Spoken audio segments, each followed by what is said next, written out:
It's definitely August. It is definitely August. Okay, welcome back. We haven't done a live here in a minute. I think, well, that's not true. We did one last week because of the Major League Baseball trade deadline. But before that, we hadn't done a live here in a minute. Joe Dellera, friend of the program, the channel, the show, whatever you want to call this, is back. Last year, if you remember, and if you're new, welcome. As always, donate, feel free, comment. We're going to be talking about the FIBA Asia Cup. Last year, and really for the last 2 years, we've collaborated a ton on just international basketball. The 2 years ago, we had the World Cup. Last year was the Olympics. This year's the Continental Cup. So I don't feel like as many people, Joe, are going to be locked in, but we're going to be locked in. We'll talk about the Asia Cup. Afrobasket is coming up. The America Cup is coming up. And obviously, everyone's going to talk about Eurobasket because the NBA players are all going to play. But I don't play. Like FIBA, I'm doing all this stuff. Okay. We're doing all of it. Joe, welcome. You also you are Asian. So yeah, confirmed half. So for people who don't know, so maybe you have a rooting interest in this, but this should be a fun tournament. Yeah, I mean, look, I'm South Korean, so I will try to keep my biases out of here. I'm not expecting big things from the South Korean national team, but on the same time, at least they have a national team, so it is nice to see. Hopefully, we can root for them. But at the end of the day, I think I'm going to be rooting for and have an interest in financially a different Japanese, a different Asian. That was a little spoiler alert, but a different Asian country for this tournament. So it's always fun to be on here. I'm glad to be on here with you, Bryan. And look, if we mispronounce something, you can blame me. Listen. A lot of people here in the Western world are not even going to make that effort. Okay, I'm letting you know right now. But we're sickos. We love basketball. I love international competition. Period. Like as somebody who casually watches football, for example, not American football, but like football, global football. I prefer like the World Cup, Copa America, European competitions. Like I want to see Spain versus Italy. I want to see Argentina versus Brazil. I want to see China versus Japan. Like I just want to see.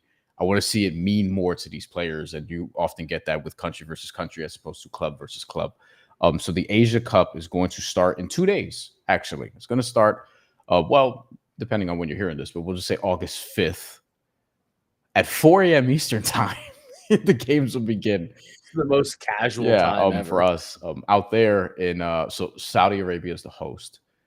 Right now it's overnight in Saudi Arabia at the time we're doing this live, but in other parts of Asia it will be like 10 a.m 11 a.m depending on where you're at. Australia as well, who's in this. People might not know, but Australia and New Zealand, because Oceania compete in the Asia Cup now. They got folded in because otherwise you would just have Australia and New Zealand playing each other over and over here. Just endlessly. Which was happening. So we have it. Okay. We're going to share screen and we're going to get into all these different things. Joe, I guess we'll start with roster. We'll look at some rosters because a lot of people don't know how to find this shit. Essentially is. It's so hard, honestly. I mean, like there's not a lot of good resources for it. And I think that's part of the reason why you want to listen to us talk about it, because there's so much bad information. There's so much like delayed information. It's not the best. Like we're trying to keep up with it the best we can, but you've got Bryan and I that at least know where to look. And I feel like that's half the battle in and of itself. For example, we'll start here. Australia is the favorite. And actually, you know what? Let's lay out the tournament first. Let's lay out the actual tournament first. Yeah, and some of the rules are different too.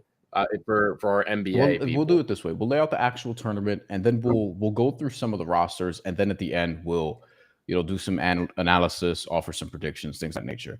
But believe it or not, Wikipedia, which got some of us through college, is the best, or before ChatGPT. Not the best source, but is probably the most organized in terms of the layout and for this tournament. As you can see, the squads are not yet available because not all of the rosters have yet been announced. Although a lot of the key ones we'll get to that in a little bit. But for the Asia Cup, so if you do find a Wikipedia article because you're curious about the information, here's what you're going to see. This is the seeding. So essentially, this POS, this means position, And this is, as it says here, actually, I was literally going to say it, but this is where everyone is ranked in terms of the FIBA rankings. So the highest ranked team from all of these teams competing in the Asia Cup is Australia, and then Japan, and then New Zealand. Saudi Arabia is a host because they get a pot, so they get a pot one spot, but that actually might come back to bite them. We'll see why. This is how it looks. Iraq is in pot 4. They're the lowest ranked, number 92 out of all the teams, 92 in the world out of all the teams that are competing, but doesn't mean you can't get out of the group. This is a 16 team tournament, and eventually we'll get to a knockout stage, and then like any other FIBA tournament, you have your gold medal, your silver medal, your bronze medal, and then beyond that, you also have just whoever finishes in 4th place and loses at the semifinal game. Group A is Qatar. I believe Qatar is the proper way to say it, but I don't sound good saying it. It's just I'm just gonna say Qatar, bro. We're gonna cutter that out of here, you know. Cutters because cutter, you know what I mean. Cutter is also some like we use cutters to like dice up pizza and shit. You know, it just doesn't sound great. But Qatar, Australia, South Korea, your guys, and Lebanon. South Korea could get out of that group, but we'll see. Top 3 teams will advance. The 4th team will be eliminated. Group B, Guam doesn't have a lot of history in this tournament. Shout out to them for qualifying. Salute to Guam. Japan, Syria, and Iran. This is a hell of a group. Japan and Iran we'll talk about. Group C, China, Jordan, India, and Saudi Arabia is the host, and they have a tough hill to climb from there. And then over here, Chinese Taipei, Taiwan, New Zealand, Iraq, and the Philippines. And the way it works is the top 4 group winners actually get a bye to the quarterfinals. So the top 3 advance for each group. This is different than some of the other competitions. And what you'll see is everyone who's 2nd and 3rd, they'll be in this sort of first round before the quarterfinals. And then all the number 1 seeds will be in the quarterfinals with a shot to the semis and the finals. What stands out to you most, Joe, when you look at these groups? Who do you have your eyes on? Things of that nature. Honestly, the group that the team that I wanted to target, like looking at the tournament, was Japan. I think Japan has like a really good path towards not only advancing but winning the group, getting that bye. I like the group that they kind of settled in, where we're looking at Guam, Iran, and Syria. Like looking at this, I think Japan is I think that they're at least like a top 2, if not a top 3 team in this entire kind of tournament. So I like the fact they're not in Australia's group. I think it's a good opportunity for them. Also, I think looking at it, when you look at the way that the rules kind of are, you have a lot of room to kind of lose a game if you have to. Like, it's not the end of the world if you drop a game. It is the end of the world if you drop 2. Like, that's not an ideal situation. Yeah, you'll have a bad matchup if that's the case. Yeah, like I don't think that Japan is going to be seeing that in this group. Like, they should be able to easily take care of Guam and Syria. And then obviously you have a little bit of a tougher matchup with Iran, but they're a team that I think Japan can beat. So I like Japan, and we'll probably talk about that a little bit more. What stood out to you looking at these groups? Was there a group that you were kind of drawn to from a matchup perspective? You're like, I'm excited to watch these teams in this group play. A lot of these groups are going to come down to key matchups. So in Group A, for example, you have in the middle. Curious why this was paired in the middle, but the best 2 teams in this group, on paper at least, in Group A, Australia, the defending champions, they won against Lebanon in the final in 2022. We will get to more on that in a little bit, but they're going to face each other. Has Lebanon ever won this tournament? As a matter of fact, no. They got the 4 silvers, including in 2022. Their best player, Wael Arakji, is actually going to play. He had a shoulder injury, but reports came out last week or earlier this week, as a matter of fact. He is going to play. I have their roster. We'll pull that up in a bit once we go through the rosters. Yeah. This is sort of the key matchup here for this group. I feel like the winner of this will ultimately win the group. Australia, Lebanon. That's going to be August 8th. So that's It's gonna be Friday, actually, our time at least. Going down here to Group B, Iran and Japan, same thing. It's the second game that's going to be key for them because you do feel like Japan will take care of Guam and maybe Iran takes care of Syria. But we'll see. We'll inevitably have upsets. It's FIBA, and I tell people all the time, FIBA is closer to March Madness than a standard playoffs that's best of 7. Yeah. Group C, the key matchup here will probably be China versus Jordan. Although I don't want to sleep on India and Saudi Arabia. Like, I don't feel like the gap is that crazy, but we'll see. But China versus Jordan is actually last. And this could very well be a game for the group. Whereas India and Saudi Arabia could be a game for whoever. Like, this might be a loser leaves town match, so to speak.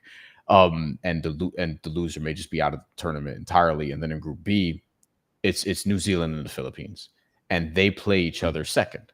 So a lot of the key matchups seem to be second in these groups, which I find interesting because usually FIBA, not intentionally maybe, but they'll put some of the other matchups like last that they know will have like a certain amount of meeting. But I think a lot of this will come down to the second game for some of these groups. Yeah, I do think it's notable, and I'm wondering what your thoughts on it are because I think it's changed now, right? Like this used to be a tournament that was part of the qualifying process for the World Cup or the Olympics, and now it's not anymore. Yeah, so it used to be, and now it's not. So I do wonder, like I think Australia is not sending out like their A squad here. This is not the squad that we would see in the Olympics, at least, and we'll talk about the roster a little bit more. But do you think that because it's not as much of a like it's not a qualifying event, do you think that some of these teams might take it like a little bit less seriously where, they're like, this is good exposure for these guys. These are basically like we want to bring home some hardware, but at the same time, it's not like the end of the world if we lose this, like where this is a great opportunity for us to try to make the Olympics. Guys who are playing in the tournament will obviously take it very seriously. It's just a matter of who shows up. It's the same thing with that we'll see with Afrobasket, more so with the AmeriCup and Eurobasket. Probably the AmeriCup more so because it looks like Eurobasket, we're actually going to have some of the heavy hitters. Like Nikola Jokic was on the preliminary roster for Serbia, for example. It seems like he's going to play. Giannis has said he plans on playing. We're expecting to see Luka Doncic, Kristaps Porzingis, even and even lesser NBA players like Pelle Larsson for Sweden, for example, or Gershon Yabusele for France. Captain of France. Yeah, and France is going to have like several NBA players probably on their team, or at least former. So it's just a matter of who shows up. I think with this, like Australia is not going to send their best. New Zealand is not even like their best guys aren't necessarily competing, and I do wonder if that is because of, as you said, like for example, the AmeriCup in 2015. This was like one of the more surprising outcomes, but Venezuela won the whole thing, and as a result of that, they ended up getting an automatic bid to the Olympics, and they played in the Olympics in 2016. And as a matter of fact, from the AmeriCup championship in 2015. Venezuela and Argentina, because they were in the top 2 spots, they both got into the Olympics because whoever made it to the championship game got there. And then the next 3 teams that finished in the top 5 were in qualifying tournaments: Canada, Mexico, Puerto Rico, none of whom made it to the Olympics in 2016 for basketball. But so it's really just you're playing for the Continental Cup. So it means something. It doesn't mean you're getting an Olympic spot, but I don't know. I would want to care about that. You know what I mean? Like, I think no, I do. I think it's important. I meant more from like a organizational perspective, where if they're like, if the country itself or like whatever the team is basically saying like, hey, like it would be awesome if you could make it, but like if you can't make it, it's not the end of the world here because it's not like a qualifying tournament where, like I think we've seen in some other ones where, when team or like when countries are already in or they've already qualified, then sometimes they don't care about the other tournaments like as much. Like if somebody's like kind of borderline, it's like, oh, they're trying to nurse an injury, they're trying to recover, they're trying to do this, trying to do that, then maybe they don't show up for that tournament. So, but here it is a good opportunity. I feel like the Asia Cup, these are a lot of teams outside of Australia that like kind of get their shit kicked in when they play in like the World Cup or the Olympic stage. It's like if they even make it. So it's a really interesting dynamic here where there's a lot of these teams you really never see outside of like this context. I mean, like the Philippines, we saw them in the Olympics the one year, but it was or the World Cup, because Jordan Clarkson just was balling out like the entire time, but it's because they were the host country. So it's definitely a little bit of more of a interesting dynamic in I think now, given the fact that it's not a qualifier. But ultimately, hopefully a lot of the really good players show up. We are getting some. Okay, let's look at some rosters. Let's look at Australia first, because they are the defending champions. Dyson Daniels' brother, if you're familiar with Dyson Daniels from the NBA, who's like 17 years old. He's a draft prospect. 17. Yeah, he's a draft prospect for next year. Okay. And some people think he might be better than Dyson. We'll see. But Dash Daniels is going to be playing on this squad. The Boomers, here you see Dash Daniels here, courtesy of ESPN. This might be ESPN Australia. He literally looks like a child. Like, which I mean, like he is, but it's also kind other of familiar names. Xavier Cooks is going to be on this team. Xavier Cooks, probably a name that some of you are familiar with. Jalen Galloway, you see here. Will Magny, also, he had a cup of coffee in, God, was it Summer League or was it the actual NBA? I don't remember. Jack McVie, who plays in the NBL. Jack White, who also has played in the NBL. Like, this is a good team, but obviously, it's not a team Australia would send to the World Cup or the Olympics. Well coached, yeah, right. Yeah. And look, they're favored to win the whole thing with this team. We'll get to that soon too. Yeah. New Zealand. Let's see here. We have. I don't think we have the Websters. I don't think we have the Websters in this. From my poll, I pulled it too. No, I we don't see the Websters. We don't have the Websters. We don't have Isaiah Leafa, but we do have Mojave King, who was on Exhibit 10 with, was it the Lakers? Let me see. It might have been, but we have King. We have also Flynn Cameron, who's been a staple here. Jack Andrews making his debut. Taylor Britt. These are a lot of guys that you'll see in the NBL in Australia / New Zealand, because the New Zealand Breakers as well. Also, they're kind of. I would say they're kind of a team. I think they have like some decent top end talent, like in obviously in Flynn Cameron, and I think they got Jordan there too, right? So I think like those guys, Jordan like the top end, he's the captain actually. Yeah, I think the talent is like decent at the top end. My concern is a little bit more like if they are playing a deeper team or a team that can maybe like run more players in terms of their rotation, maybe they get a little tired. That's my concern with this New Zealand team. But at the same time, I think that they definitely have enough talent in this kind of group. Like they're putting forward a pretty good effort here, despite missing a couple guys. And their group, I mean, I don't think they'll have a problem advancing. I don't know if they're going to win the group, because the Filipino roster is actually like a real interesting one. Let's actually get to that next, since they're in the same group. But in the Philippines, familiar faces, which is always a good thing in FIBA basketball. The main one for me, and here's your final 12. Justin Brownlee is playing. Justin Brownlee is not gonna he's one of the guys in this tournament who, like, I mean, I don't know if he'll win MVP, but he's somebody that I would look at in maybe conversations.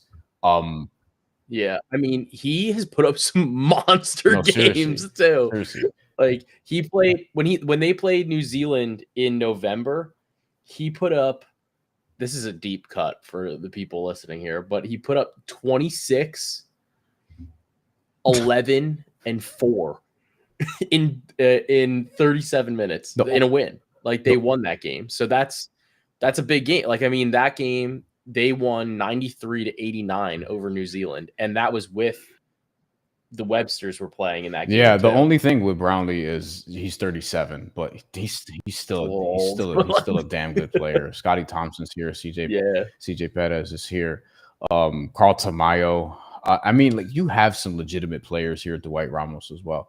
You have some legitimate, like, I think this team can legitimately win their group. Philippines is good. I always feel like they're going to be I'm always a little bit higher on them than consensus. Like even in the World Cup, like their group was tough in 2023. They Yeah. had a Dominican Republic in their group, for example. I want to say Italy was in that group as well. Yeah. Yeah, no, that's accurate because I remember Puerto Rico played Italy in round 2, and if they hit any of their shots, they probably would have won that game and went to the final 8. But Yeah. it is what it is. With the Philippines though, they don't have Jordan Clarkson. You don't have Kai Soto either, which is kind of a bummer, but He's a minutes eater. understood. Yeah. But this is a talented roster. And a familiar roster too. Again, seeing Justin Brownlee again is going to be cool. He's had some really, really big games for them. We mentioned Lebanon as well. Whoop. Here we go. Wael Arakji over here at top. Actually make this a little bit. Yeah, let's zoom in a little bit more. Wael was the MVP of the 2022 FIBA Asia Cup. He is the reason that Lebanon nearly won this because he had, was it 29 points against Australia in the final? He had a big game in the final. It was a monster Led the team game, in scoring as well. I'm sneaky high on Lebanon, and primarily because of him. We'll see how he is off of the injured shoulder, but he wasn't necessarily expected to play, but he will play in this. No. And I think that's big news for Lebanon. I think also in their group, as we talked about, like it probably will come down to that game between them and Australia, but I think they'll handle Qatar and South Korea. I mean, it also is one of those things. It's like we said before. It's like even if you lose the one game, like they're not, I don't think they're going to get eliminated by losing to. No, it will come down to Australia. point differential. We're going to see some 2-loss teams advance to the first round. Yeah, and honestly, like they'll probably only lose one. So, and then it won't even really be an issue. We have China. Couldn't get a final roster for them, but we have a 14-man, so they'll just cut 2 out of these. This looks this text is ginormous. Jesus, hold on. Let's actually let's zoom out a little bit here. Yeah. This is from English News. That's funny. Yeah, I mean, see this rock. I was a little surprised that we'll look at the odds, but they were like one of the favorites, and I was they're one of the favorites, and I don't know. I'm not like thrilled with this roster here. I mean, they're gonna be good. Look, they're gonna be good, but at the same time, they'll be good for the group. But here's the thing: if we could just pull up, let's go back to Group C. Okay, so you have Jordan. Jordan's actually not bad. We'll get to them because Dar Tucker's playing. Rondae Hollis-Jefferson's not, but Dar Tucker is in. India and Saudi Arabia, like I'm not too worried about them if I'm China. They're pretty low in the FIBA rankings, but if you go to how this tournament could shake out, if they lose that game to Jordan, they have to win that game. If they lose that game to Jordan, then you're playing with like you're gonna probably be C2, right? Right, and you'll be C2. You'll see D3. That could be Taiwan, Iraq, but then from there you'll get like the number 1 team. You'll get like you might get Australia. Like we can get an Australia versus China quarterfinal. And this is why I don't really understand odds wise why China's like second after Australia. No, it makes no sense because like you figure they're either going to win the group and they'll be on like the other side of the bracket, which is like fine, right? They'll be C1, and then you'll get A2 or B3, and but A2, there's multiple chances for them to play Australia because if they lose and Australia wins the group, then like they play Australia. If they win and Australia loses, they're going to play Australia. Well, here's the issue.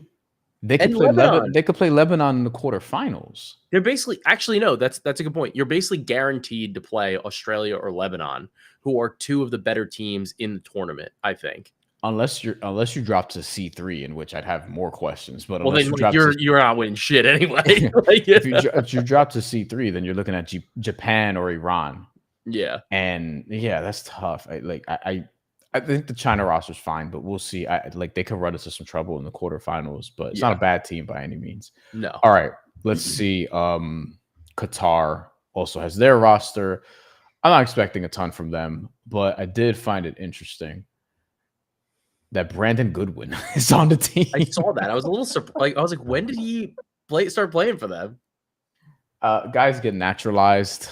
Guys just kind of do that. Brandon Goodwin, for people who don't remember, NBA player for 4 seasons, actually. He spent cups of coffee with the following teams: 16 with Denver, 4 with the Grizzlies. He actually played 2 seasons with the Atlanta Hawks, in which he played about 81 games, and then 36 with the Cavs in 21-22. So this is a while back.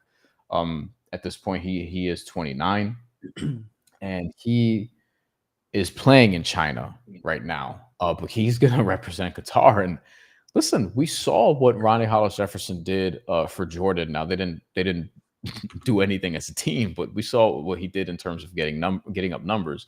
But that was in the World Cup. That's a steeper field. Here, like this is where Group A gets interesting, because Brandon Goodwin, can he carry them to actually upsetting a Lebanon or an Australia is going to be the question. That's also not great for South Korea, who's not going to have somebody as good as Brandon Goodwin in all likelihood. I mean, dude, he's been balling in like last year's international games. 31 minutes, 24.9 points per game, 5.9 rebounds, and 7.7 assists. Those are some gaudy numbers, honestly. And he's doing it in about 30 minutes a game too. So like, there's gonna be a game where people are like, holy shit. Like, no, seriously. Like, he put up a monster.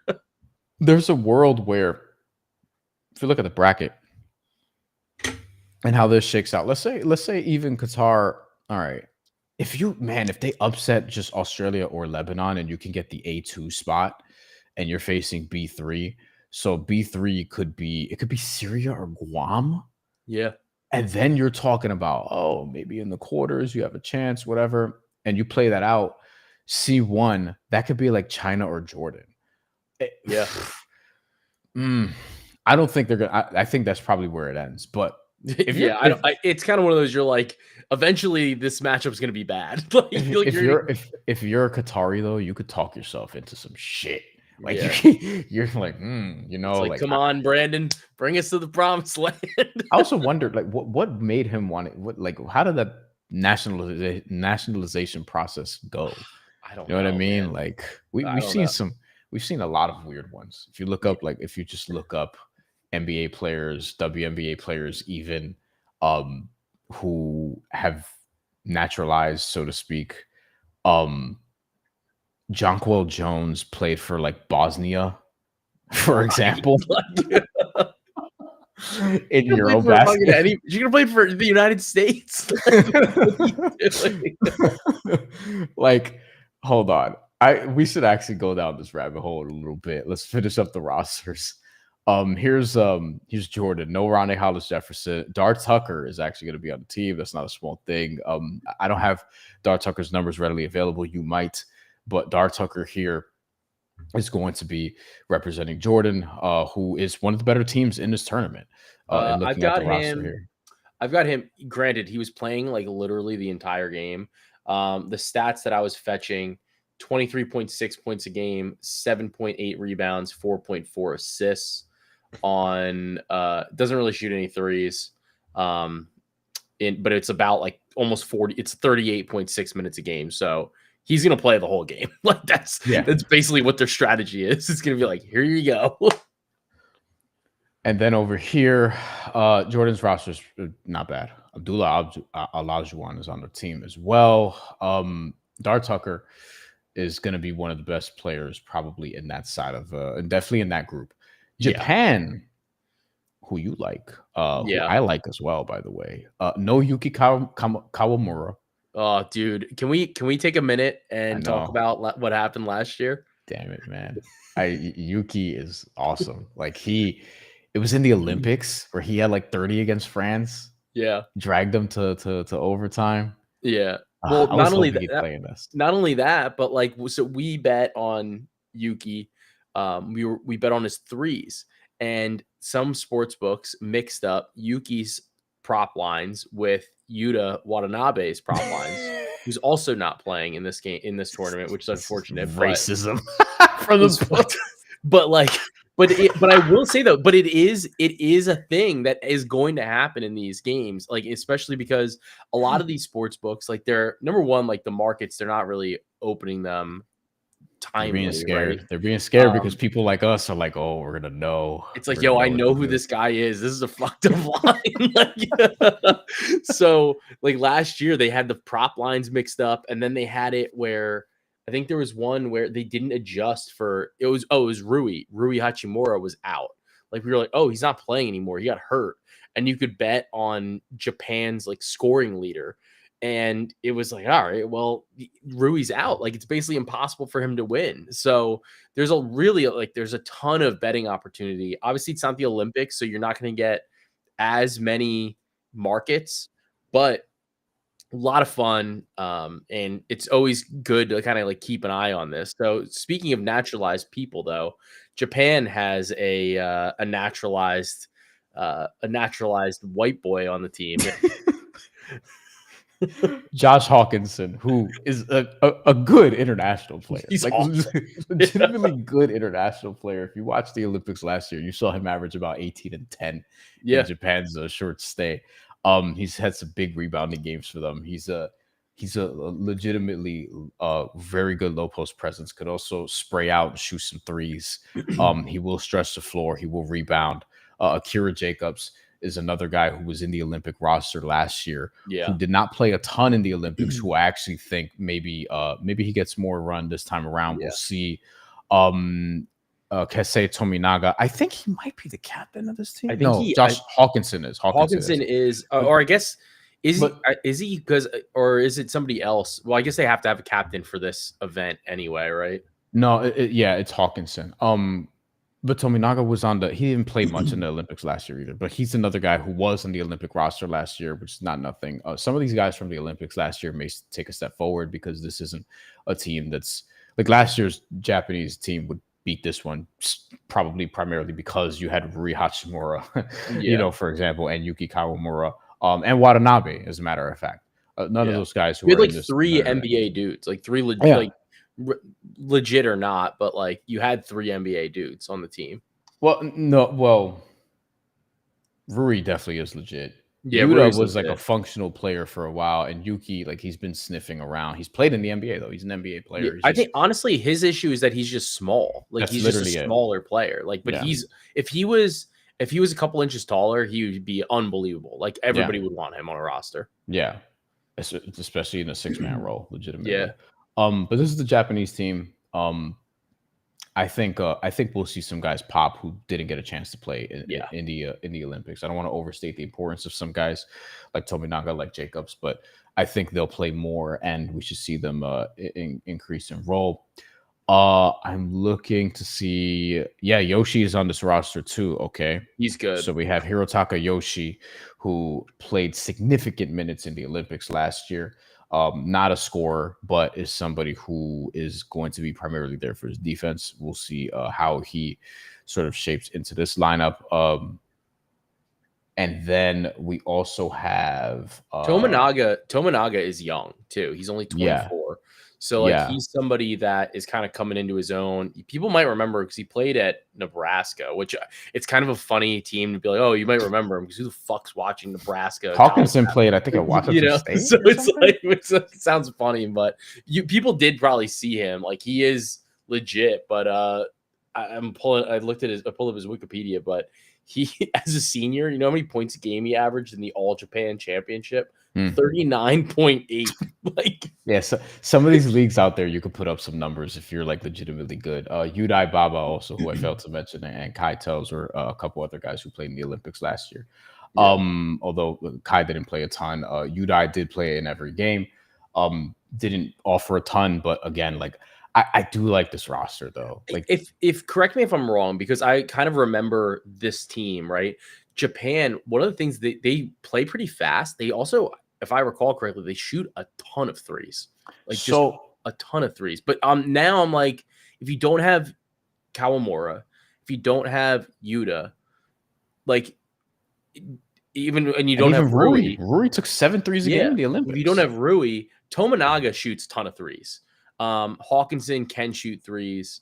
Like, do you think that there was going to be maybe a stylistic change, or do you think that they might like try to still lean into this 3-point math? Realistically, it's a math game. Yeah. When you get there, like it feels like it's a coaching decision to shoot a ton of threes. Yeah, I think it's just a philosophy thing. Yeah. Yuki Togashi is also going to shoot threes, like Yeah. considerably, more than likely. Yeah. I think, yeah, you have guys that can space. Like you have a lot of guys here that are going to try to space, and I think it's going to be smart because if in given like their group matchup, so you have Like Iran is a pretty big, like clunky team, honestly. Yeah, let's actually pull up their roster right now because that's the main competition on the other side. It's going to be Yeah. a Japan versus Iran group. So here's their squad. They don't have the cool social media posts. You could leave a comment if you want. You could also do it here on this video. We've gotten a couple of betting questions that Joe's already answered, but we can get to some more. We have for Iran, this is the team. And to be honest with you, Japan's roster is better. Yeah. So we will see. Iran, though, like I think with Guam and Syria, like you're comfortable. With Japan, like we've talked about Japan in terms of the speed, the shooting, the willingness to really push the pace, the willingness to create space. Also, like they're gonna have multiple guys who are comfortable in one-on-one matchups as well. Yeah. So that's the other piece of it. All right, let's get to the betting portion of this. We have not many books available, but now we're going to make some predictions. The GOAT book, who does not sponsor this, but they tend to have these freaking things.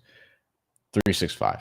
Now, this gives you an idea of what the books think / the public in terms of who should be favored, who shouldn't, whatever. Australia, as mentioned, is the favorite. Second, and Australia for the audio people, -120 Australia to win this entire tournament. Perhaps overvalued, but also they could win this whole thing again. If you're looking at alternatives, Lebanon, who's in their group, is +550, which confuses me, Joe. I'm not going to lie. Like two teams in the same group at the top here. It doesn't make any sense. It just doesn't make any sense. And I understand wanting to put Australia where they're at. I can't get to this number like at all because you just have to assume it's an extra game no matter what. Like if you're playing, and that also means that you think they basically are saying that they think that Australia is so good that they're like the odds-on favorite. They're going to beat Lebanon, right? That means Lebanon has to play an extra game. Right. It's like that's the thing that I think is crazy. Yeah, like, it doesn't make sense. You have China here, China, Japan. I might flip those two, but listen, I don't want no smoke with China, at all. But I do think that's slang, by the way, for people who don't pick that up. Japan, I could see Japan in the final. New Zealand, New Zealand's a team. New Zealand and Philippines are teams that I always like more than consensus, but they don't be getting to the final as much as I would like. New Zealand last time got to the third place game. So yeah, they're the teams that you want to bet to like cover or like advance to like the medal or something like that. Mm-hmm. I wouldn't, but even then we would be looking at them here. If it was to medal, you'd still be looking at probably what, like a +250 on New Zealand. It's like, do you really want to bet that? Like, they might not even win the group. They might have that extra game to play, and then you're playing a top seed too. So I don't love that. I think from a betting perspective, the Japan line is bonkers to me. I think 9-1 is a great bet on Japan. Yeah, I love that. I love that line. I think it's kind of crazy, to be honest with you. Yeah, that's kind of the one that it jumped out to you, and when you flagged it, it jumped out to me also because especially now that we went through the roster, I'm like, yo, Japan is bringing back dudes with Olympic experience, who played well in the Olympics. I love the fact that Hawkinson is playing because Hawkinson is a real dude. Like, he's a guy who can win MVP of this tournament. If Japan can get to the gold medal game, like, Hawkinson will probably be in MVP conversations, more so than anybody else on his team. He's a double-double threat. He's a guy that can shoot. He's one of the better players in this tournament, absolutely. And it's surprising to me that they're plus 900. New Zealand, I don't know if they have like the top end guys, so to speak, but I love like their potential, I would say, just because of like the way the bracket can break for them, so to speak. Yeah. Philippines as well. But to me, there are, I would say, 7 teams really who can win this tournament, which is a lot. You Yeah. know, maybe I could knock it down to 6, but I would say there's 6 teams where I'm like, if they won, it wouldn't surprise me. Although a couple of them mildly, but I want to be charitable and give more teams a chance. Australia, I think, can win this. Lebanon, even though you and I think it's counterintuitive to put them second favorite, I still think they're good enough because YL is playing. Yeah. That's just big. Beyond that, China, Japan, New Zealand, Philippines. Iran's good too. But to me, it's like in terms of who I would want to bet in terms of a prediction, like I'm probably looking at Australia. I'm probably looking at Japan. I might give the Philippines a look at 1,000. Yeah. And that might be it, at least going into the tournament. And Yeah. then I can reassess once I see maybe a 1 or 2 games from group play and see where it goes from there.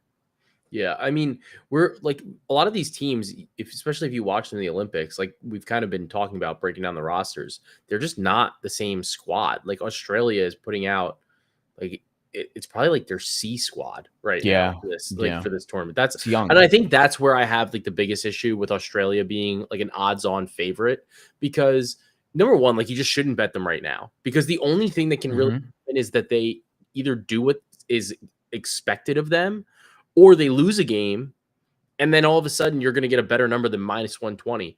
Or honestly, you might look at them and go, oh, like Dash looks like he's 17. Like he looks Mhm. like a child out there. Like he can't play like that. Like they can't rely on him in that way.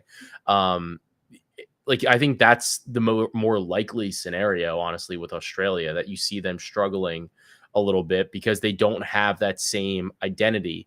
And maybe they struggle early on and then they're able to pick it up later. I think that would be more likely. And I think maybe that's when you want to buy in on Australia, where you say, okay, well, they dropped one game. Let's look and see where they're going to be playing, who they're going to be playing. And you get a good opportunity to maybe buy low on an Australia team that loses a game, like their second game to Lebanon. Pulling up Australia's roster again, just to showcase this, because in terms of who played for Australia when they won the Asia Cup in 2022, I'll throw out some names, give you an idea. You have Tyrese Proctor, who is now, was he a second round pick? Yeah, second round pick by the Cleveland Cavaliers this past year, who at the time, by the way, was going to Duke, but like hadn't started yet. He was 18 years old. You know, he was the young guy on that team. You had Thon Maker, who was in the G League at that point, but a name that we all recognize over here. Will Yeah. McDowell White, who's been a staple for New Zealand, the Breakers, in the NBL, who's experienced, who's young, who's experienced, more experienced now. And you also had Mitch McCarron. Like you had a bunch of guys from the NBL, as I mentioned, from like this team especially. So it's kind of a similar where it's like young dudes from the NBL, maybe a couple guys from other leagues and what have you. Yeah. But you know, like Dash Daniels is going to be one of the guys that people pay a lot of attention to just because of his NBA prospects.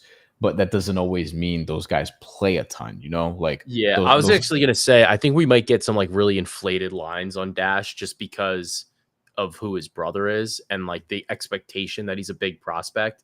If Mhm. you actually go back and look at his game log in his last like 10 games, basically all of them are single digit games from a scoring perspective, and then you have one spike of over 20 points. So like for me, I'd be looking at grabbing some unders on him. I think he's good at all the things that Dyson is like also kind of good at, like quick hands, super athletic, good in transition, good at stealing the basketball. But at the same time, I wouldn't be super like excited to bet overs on his points totals in these games. This was my problem even heading into this past NBA draft with some of the prospects because a lot of these guys, one, had broken jump shots, but two, didn't like they weren't playing. Like Hugo Gonzalez wasn't playing that much in terms of Yeah. just playing time. So in terms of the evaluation, granted, he was on a great team in Spain. But at the same time, you're getting a lot of dudes who just aren't getting a ton of playing time. And I wonder how's that going to affect potentially Dash Daniels. I think he'll play, Yeah. but I wonder if we're overstating it a bit or if there's too much excitement. But I do think he's going to be good. Xavier Cooks, as we mentioned briefly with the Washington Wizards a few years ago, he's going to be one of the guys on the squad who he was somebody who made the final cut, by the way, for Australia in the World Cup 6 years ago, but he suffered an injury, wasn't able to play.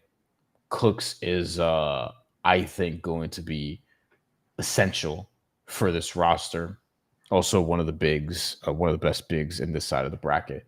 Like Australia is good. They're not sending their A squad, but they're sending over some damn good players.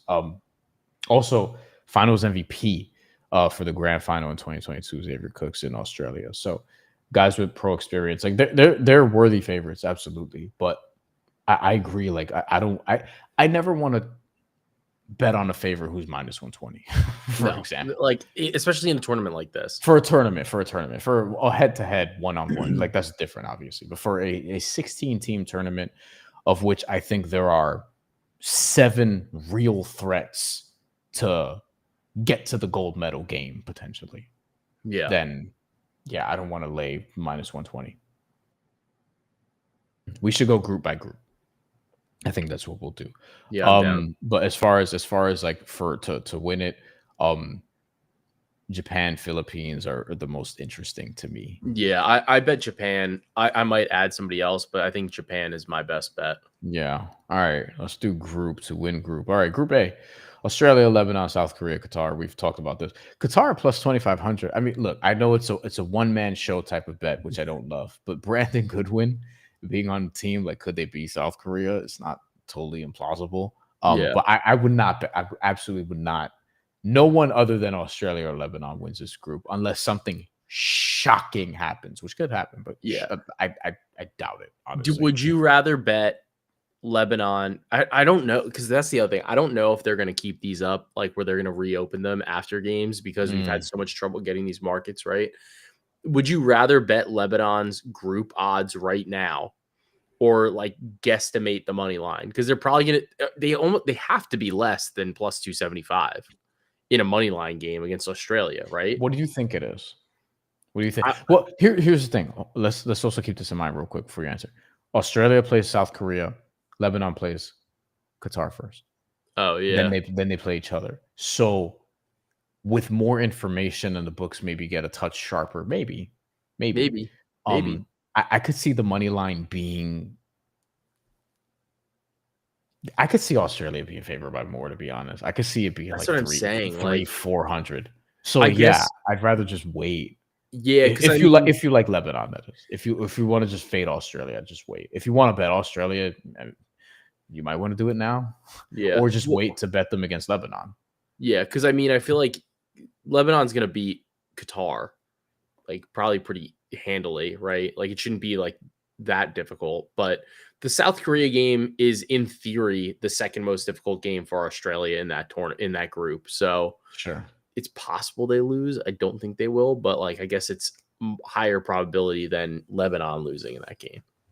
Yeah, and for people who don't understand betting, like I use it as a method to like give you predictions and also give you what the actual favorites are according to books, markets, bettors, etc. Like it's a useful tool, even if you think it's like degenerate activity, so to speak. Because some of these countries, they might, might not want to. Philosophically, it might just not jive with them, which I get, but it's just a method to the madness, so to speak. Okay, but Group A, we're in agreement. Like this is just wait it out. And in terms of who I think is going to win the group, it's a 2-man race, but I would still lean Australia, all things considered.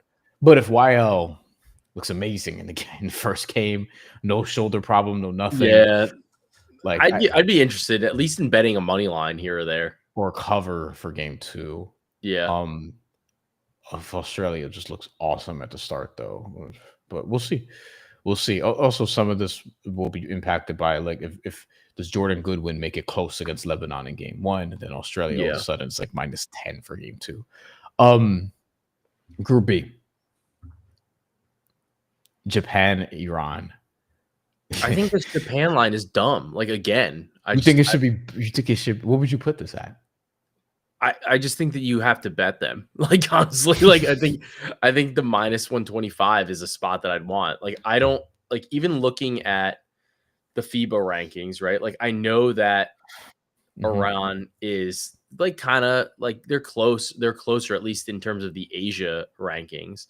But I just think that Japan is better. I think that they're a team that stylistically matches up pretty well with Iran. Obviously, Iran could just keep pummeling them in the paint, but Japan is a team that is going to space you out. They're going to shoot a ton of Well, threes. I don't know. Can they keep So pummeling them in the paint with maybe Hawkinson not. there? Maybe not. I mean, we've seen Hawkinson play all right, like as a primary big, in a variety of different settings. So I don't know. I think this is a good spot for Japan. I'm not worried. The thing is, I'm not worried about any of the other teams in this group, like at all. Like I don't think Yeah. Syria or Guam are going to win. So I think that this line you're looking at, like I think Japan's going to be favored by more than. I think it's going to be more than -125. I think it's going to be like -150, -160 in that game against Iran. Before we look at Group C, I'm trying because I did see this. Hold on. Why can't I find Saudi Arabia's roster? Because I saw it the other day and now I've lost it. But it's fine. The reason why I wanted to try to secure that. Oh, I think I have it. I think I have it. Yes. Okay. Saudi Arabia. This should be it. 16 teams. Okay. Okay. Saudi Basketball Federation announced Sunday that the official roster for the national team will compete, blah, blah, blah, blah. So here's the team. The reason why I bring this up is because if you look back at the odds, plus 500, that's a little ambitious. I know they're home, and I think that's what the bet is. And obviously they're investing more into their league. We're well aware. Yeah, what, can't find national talent yet. we're well aware of Saudi's ambitions to expand globally, as they've been doing successfully. As somebody who just watched SummerSlam and saw Riyadh season printed as if it were a boxing ring on the corners of the mat, very, very aware of what's going on. Trust me. And I cover boxing on this channel. So anyway, they're plus 500. They're third. And I think it's a little ambitious. They're a team where I'm curious to see where the odds makers would have them. I'm sure there's going to be a legit home court advantage, but there are a lot of dudes who just don't give a shit. And to me, this is China's group to lose, but I also don't think they're overwhelmingly so much better than Jordan, for example, with Dart Tucker leading the way. This is a confusing group to me.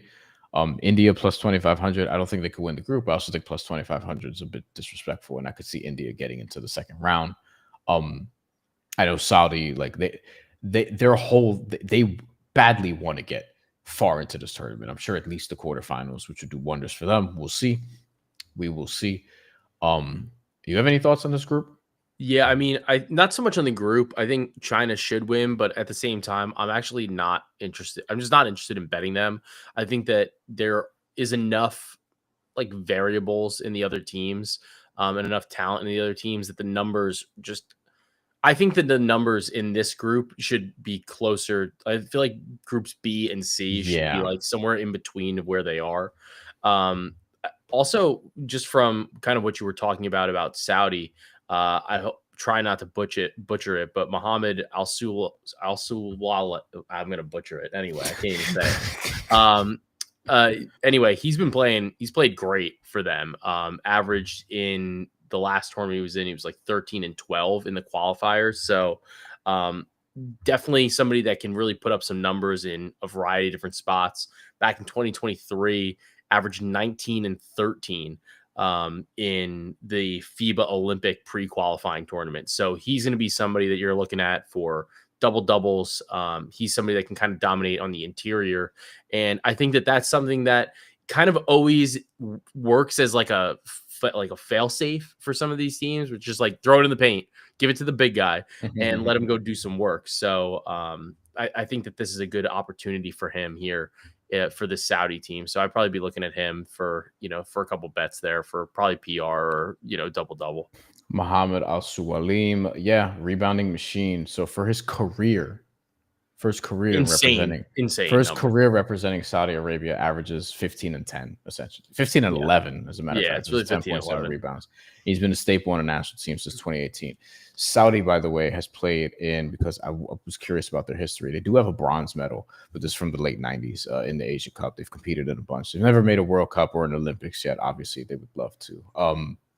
And they will try to. I think with China, this is their group to lose, but it wouldn't stun me at all if Jordan beat them, for example. And if Saudi were to do it, then that is going to be an interesting atmosphere to observe. Because anytime the home team could pull off an upset, hey, like with the Puerto Rican national team, they were playing Lithuania. Lithuania was a decent sized favorite in the finals of Olympic qualifiers. Puerto Rico took them out straight up.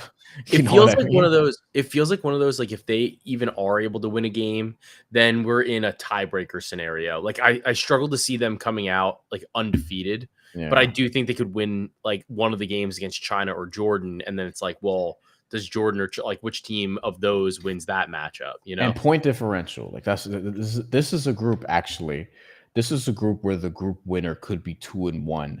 And the second place team could be 2-1, and it could come down to previous matchup point differential combination of things. Yeah. So that's something to watch out for too. And Group D, I think, is very interesting at the top. Philippines -106 is New Zealand +130.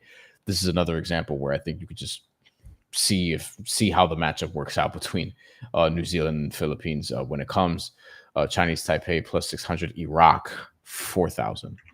Iraq, as I mentioned, probably the lowest, not probably, the actual lowest ranked team in the tournament. They do have DeMario Mayfield. I don't know how. I need to know more about how this works. We'll have some fun at the end of this, as a matter of fact, real quick. But I think with this, it's just, to me, like in totality, in terms of predictions, let's bring it back to the actual tournament, because we're going to look at the bracket here. But before that, what are your thoughts on Group D? I was a little surprised that New Zealand wasn't like basically like a coin flip with the Philippines. It's almost there. It's close. I think that I think you just wait. I don't need to bet either of those teams. I'm not super interested in Chinese Taipei or Taiwan, and then I don't think that Iraq is good enough. So I'm curious to just see what the line is, or what, like, how these teams kind of look, because the Philippines are missing a number of players. New Zealand's kind of missing some guys there too. So I'm curious to see. But I mean, even based just on the FIBA rankings, obviously it's a little bit different, but New Zealand is the number 3 ranked team for the FIBA Asia rankings. So that's ahead of the Philippines, who are 7th. Obviously, different number of players aren't playing. It's different rosters, but we'll see. This is a funny comment. That is a funny comment. Athens starts at, it's not going to be a home court advantage for Saudi Arabia. We all know Arabs will not be the ones to fill the stadium. Hey, you said it, not us. I don't know. I want to see how it goes. I think in looking at the bracket now, let's bring it back full circle. Group A, we agree that Australia gets out of it. We agree that Lebanon gets out of it, and then it's just becomes South Korea and Brandon Goodwin and his guys to see what happens there. And point differential is going to determine a lot of this, because if Australia, if you can force a close game with Australia or Lebanon, if you're South Korea or Qatar, then that's going to be essential. So all these are going to come down to the end. In terms of who wins the group, I probably would lean on Australia, but Lebanon's good, man. Like Lebanon Lebanon almost beat Australia in the gold medal game last time out, and that's going to be a fun game when they play on August 8th. Group B, we both agree Japan, Iran, probably in that order. Iran beating Japan will be an upset, but not like a huge one, I don't think. But we both like Japan probably more than consensus. And then Guam or Syria, I mean, good luck to both. We'll see what happens. They need to keep games close with Japan and Iran. Group C, China, we agree we'll get out of it. I guess Jordan and Saudi Arabia, but like, I mean, Yeah. this is the most interesting group in terms of scheduling, though, Joe, because you have China and Jordan. Possibly, if they handle business, you could have two 2-0 teams on August 9th playing for the group, and you could also have India and Saudi Arabia playing to see who advances into the next phase. If they're both 0-2, like it can legitimately play out that way if they don't, if neither one pulls off an upset before that. That is true. No, I mean, I do think that is probably one of the more compelling groups in terms of variance. Like, what are the odds that something funky could kind of happen? So, yeah, I do think that there's a little bit of opportunity there, especially because I think the first games should be easy. Like, I think that you can wait to bet into this group specifically because Jordan should take care of India, China should take care of Saudi Arabia, and then should. Gotta see how it's officiated. I'm curious. Yeah, that is true. That is you true. can get influenced by the home crowd, you know. I'd be interested to see that at least, but I do think that they should be able to take care of business there. I see we got a comment about odds to win a medal. I haven't seen those markets yet, so it would be let me know where you're seeing those. Yeah, to answer Hayden, yes is the answer to your question, but like tell us where it's readily available because we're not seeing that, at least where we're at. It's hard for us to scrape everything while they're so slow to come out with this. Gathering information is hard. There's probably not another show, at least here, that's doing this even. To be honest with literally you. just us. Because we're sickos and love basketball. And Group D, New Zealand, Philippines. It's going to be one of those two teams. ED Believer says Philippines home court. I'm sure the Philippines will have plenty of support in Jeddah, which is going to be good. Philippines always brings a great crowd to every single sporting event that they have somebody a part of. Hayden says Betano. Oh, that'll do it. Yeah. That's where again? It's like it's not something I'm using right now. Okay. I was like, how can we say this? Hayden, don't get us in trouble, Hayden. Do subscribe if you're watching. Donate, feel free if you'd like. And in terms of the bracket and how this could break, we've talked about it a little bit. I want to do some kind of recap when this is over or some sort of Final Four preview. We'll see. I'm going to be away when the tournament's finishing up on August 17th. I'll be away during the championship, but maybe before that, maybe before I leave, some sort of semifinal preview we'll see what happens. But I think ultimately this will come down to, as we mentioned, and you know what, in terms of two medal, it's probably worth a discussion, right?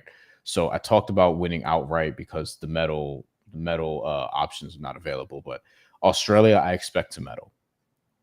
Yeah, it's probably the only team I expect to medal. But that number is going to be insane. It's going to be like minus 400. Yeah. Like it's probably going to be more than that because honestly, minus 400, you might still bet it. Yeah, the number's going to be outrageous. Australia, I expect to medal. They're obviously a contender to win. Lebanon can absolutely medal again. They can win. China can medal. They can win. Japan, we both really, really like to medal, possibly win. I think they could be in the gold medal game. I think people are sleeping on New Zealand. I think they can medal. They tend to get pretty far. They did get far in this tournament last time. Philippines, we also got another comment about them. As I mentioned, Philippines will support their own, like few others. I think they have a good chance at medaling potentially. Like the medal conversation to me, it's 7 teams. It's Australia, it's Lebanon, it's China, Japan, New Zealand, Philippines, Iran. And in terms of winning the whole thing, I could extend it to that. But it's Australia minus 1250 to medal. in the comments. Yeah. To medal? Oh my Yeah, to goodness. medal. Jesus Christmas. No, I think looking at that, I think the China number is bad. 150, yeah, I don't love that. Yeah, I Lebanon think 250 is I don't feel the need to bet it. honestly, I think the number that I would be curious about is Philippines 350, maybe. no, I think if you went like I think you'd want to take like see like how far like if you took Saudi, right? Like if you took Saudi Arabia to medal, it's insane, right? But like how like I think like that's the thing. Like in order to medal, you have to get lucky to a degree. Sure. But you have like you have to the bracket has to break right for you. Is it how insane is it that they can medal? Like I don't know. Like It's pretty it's okay. Let's play this out. Let's play this out. So, listen, Saudi Arabia is the host. And yeah, the fix is in. I'm not doing that. I No, think I think you're probably right though. Like I think you have to win just like one too many games to get to that scenario. One, you want them to win group. It's not a must, but you would want them to, and it's like that's hard to see. So let's say you ideally you finish second in group at least. So you're C2. You're C2. We're playing out Saudi Arabia. Like could actually do this. Yeah, C2. You're playing D3. which like you should take care of business there. Yeah, listen, if you're gonna, I mean, if you already got that far, yeah. right? Yeah, if you upset Jordan, let's say, and win, and you're the second seed, you're playing D3. That's going to be Taiwan or Iraq in all likelihood. Then okay, but then you're playing Australia or Lebanon. Yeah, then it's like you're cooked. You're cooked. You know, like it's tough. It's tough. Look, upsets happen. Like upset. This is sports. This is once you get to the knockout stage, it's March Madness. Anything can happen. But at the same time, it's just asking for a lot. Yeah. Comments are active now. Let's go. Hayden, who's been a great contributor on this particular show. What maybe has commented on other stuff I've done. I don't remember. He might be new. Yeah, I've seen Hayden. Maybe. Okay. Plus 1900. What for Saudi to medal? Okay. I mean, I don't know. I think it's there, that's probably not long enough. I think honestly, you probably need the 50 to 1. Yeah, that they are to win the whole tournament. But I think in terms of medaling, everyone's probably properly priced. Tongue twister. Athens Star says top 5 prediction. In no order: Australia, Japan, Lebanon, New Zealand, Philippines. I think I agree. Yeah, I don't hate that. I don't hate that look. In no order, and ED believers clearly invested in the Philippines. I was talking, you missed it, ED. I was talking up Justin Brownlee.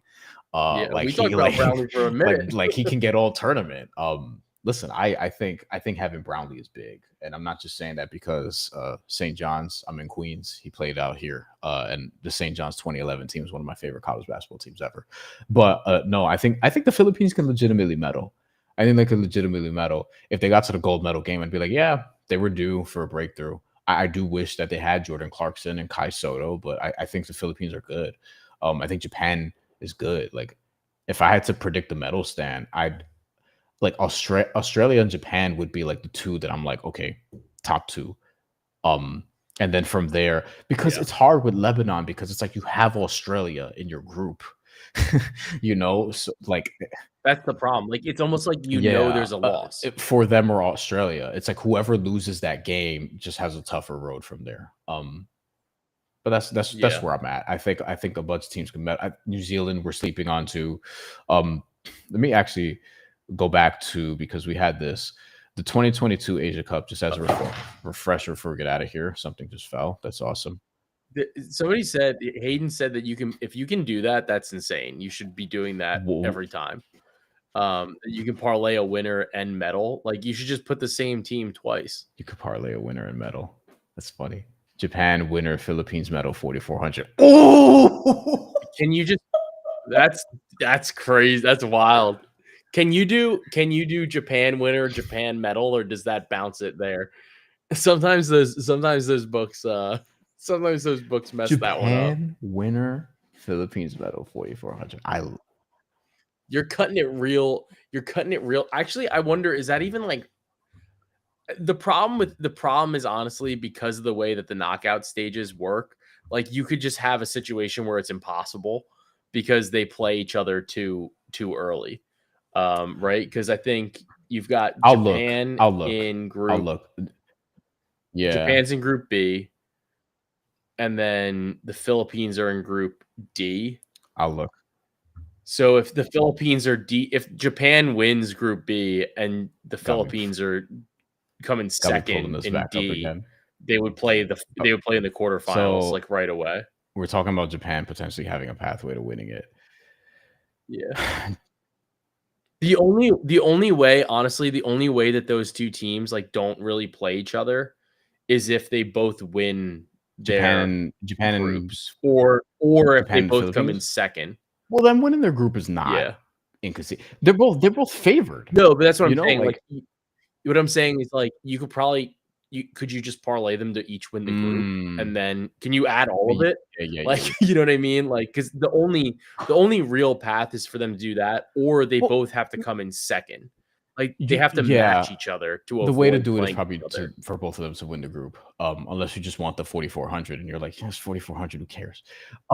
But No, I'm saying yeah. parlay that Okay, too. do both. Like do like group medal Japan winner is like the only way that you like. That's basically the path So you in order for have that to happen. so if Japan wins their group, they're B1. If Philippines wins their group, they're D2. And then it's like you're good. That's like the perfect outcome if you really want that, for Yes. example. Or if you wanted to do that with even like Yeah. Australia and China, A1, C1, like that's what you want, is ultimately two group winners, to Joe's point. Because then what you're gonna have is if they win their quarterfinal matchup, which is gonna be tough because from there Japan will play like maybe Australia in the semifinals.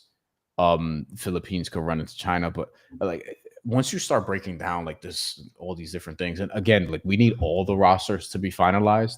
But a lot of the big teams do have their rosters finalized, so that's fine. But yeah, I think that's a reasonable way to look at it. And in looking at just how this can break, man, whoever wins Group A, I love how the bracket sort of breaks for them. You know, for Yeah. Australia or Lebanon, and whoever is in second place, it gets a little tough. And looking at 2022, just to bring it back, so this is how it broke last time. In the first playoff round, Japan beat the Philippines handily. Japan did not win their group. Lebanon did. So let's actually go group by group, and then we'll get out of here. Australia, Jordan, Indonesia, who qualified, and Saudi Arabia was here. They didn't have a good time. They should be better this year, but they didn't have a good time. Australia just dominated their group, by the way. They won every game by double digits. Yeah. South Korea won their group. We don't anticipate this will happen this time. But different group. Yeah, but that's the thing too. They beat China. The Chinese team wasn't awesome. And this is the thing. Like, I don't know how this Chinese team is going to perform this time. They beat Taiwan and Bahrain, who go look up the game between Puerto Rico and Bahrain last year from the Olympic qualifiers, because that was a smoke show. Iran beat Japan. Syria was there. Kazakhstan was there. Shout out to Gennady Golovkin. And then Group D, Lebanon, New Zealand, Philippines was down here, and then India. See, this is kind of like the group of death last time. Group D was, because you have Philippines, a good team, finishing third. Japan, Philippines, New Zealand beats the dog shit out of Syria in that first game. Jordan barely beats Taiwan. China here, and then South Korea just in the quarterfinals. New Zealand just beats them by 10. You have Australia, New Zealand, because of course in the semifinals, Jordan versus Lebanon. Lebanon barely wins, and then Lebanon nearly beats Australia here in the final. New Zealand beats Jordan to get the bronze medal. For some reason, I thought that they lost that game a little while ago. So that's where we were at. Athens Star in 2022 Asia Cup. Philippines sent the team with majority cadets because they're the host. In 2022, sent all cadet team because they were a host. 2023, yeah. No, I like their team this year. I think the Philippines could make some noise. I think they'll do better than they did here for sure. That's where I'm at. Yeah. Okay, that's pretty much it. I like the 7 teams that I mentioned, and I probably would lean Australia, Japan, maybe, but there's a bunch of teams I think could Yeah. I medal. mean, they're gonna be on the same side of the No idea. bracket, presumably, if they both win the groups. So I think maybe The that winner is of the part that, where I think that's maybe why you have Lebanon. I think that's probably why the odds are the way that they are, right? Because if A2 is then on the other side of the bracket. Like, so regardless, like you'd have to play an extra game, but then you're playing the winner of like you're just playing a weaker side of the yeah, bracket. I think like C1, D1, I think are weaker side is the yeah, weaker side of the bracket. So I think that's probably why the odds for Lebanon are what they are, figuring Australia and Lebanon yeah. definitely advance, and then they're on opposite sides of the bracket. Like you're forced to be on opposite sides of the bracket after the like in the knockout stage, unless you come in third. All right. So See if we get a question at the buzzer, but those are our thoughts on the Asia Cup. Should be fun. It's gonna run from August 5th till the 17th. And then you have Afrobasket from I think the 12th to the 24th. The America Cup is 22nd to the 31st. And I want to say Eurobasket is 27th until September 14th. If I have that all memorized off the top of my head. uh, Um, so yeah, I think so. I think that's going to be this is going to be a fun run of Continental Cup tournaments. Um, FIBA ain't hiring me for any of this. So, you know what I mean? Maybe they should. But like last year when I did some international content, granted it was around the Olympics, but also we did Olympic qualifiers and people were like curious about this stuff. So when I tell people I cover basketball is one of the things I do, many things I do covering sports. I mean basketball. I just don't mean the NBA. It also extends to international and the WNBA. Not as much college and high school as I once did, but yeah. So ED Believers asked my prediction. I'm going to say that Japan surprises Australia and actually wins it. And I legitimately think the Philippines can medal. I have that feeling, but we'll see. Um, I'm gonna say Japan takes it.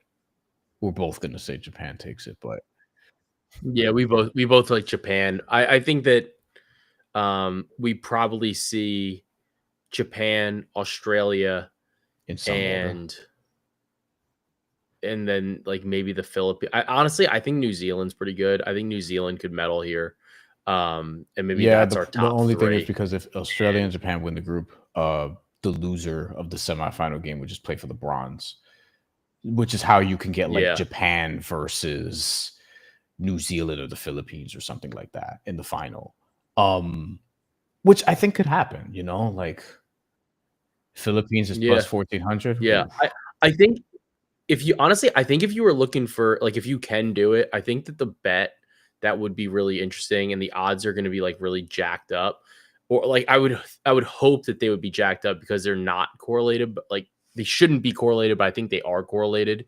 Would be Australia to win and Lebanon to medal because I looked at the bracket. A2 and A3 are both on the Yeah. other side of the bracket.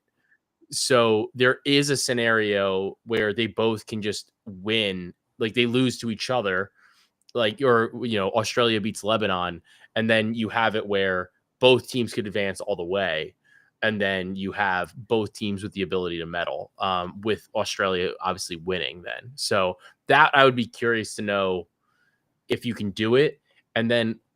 But I also think that the odds might be a little Yeah. like jacked up. Like I don't know if they're gonna work And out some the of way this that I will be want them worked to. out after the first game. All right.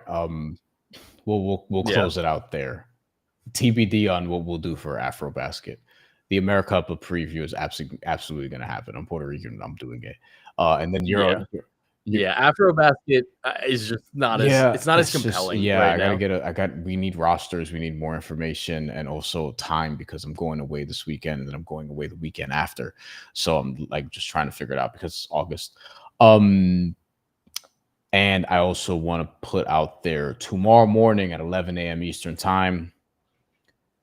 we'll be doing a stream on here that is going to be totally different from this, but we'll be explaining the Muhammad Ali Act and the potential boxing takeover that TKO is trying to execute with somebody right here. with somebody Ali right here. with somebody who's an expert on that. So we'll be talking about that in a lot of detail about what's going to happen in boxing, why boxers might lose protections, why the sport could change forever. That's going to be at 11 a.m. tomorrow morning. As far as Afrobasket goes, we'll see. As far as the Asia Cup, like recapping or previewing the semifinals, we'll see. But you'll see Joe again because we'll be doing FIBA stuff. Subscribe to him on his channel. Subscribe to the Cash That podcast as well, and subscribe here if you like what you heard, and even if you didn't, give a thumbs up. Appreciate it, and we'll talk again soon. See y'all tomorrow morning for a much different conversation, and enjoy the Asia Cup. Starts Tuesday morning at 4 a.m. Eastern time, and perhaps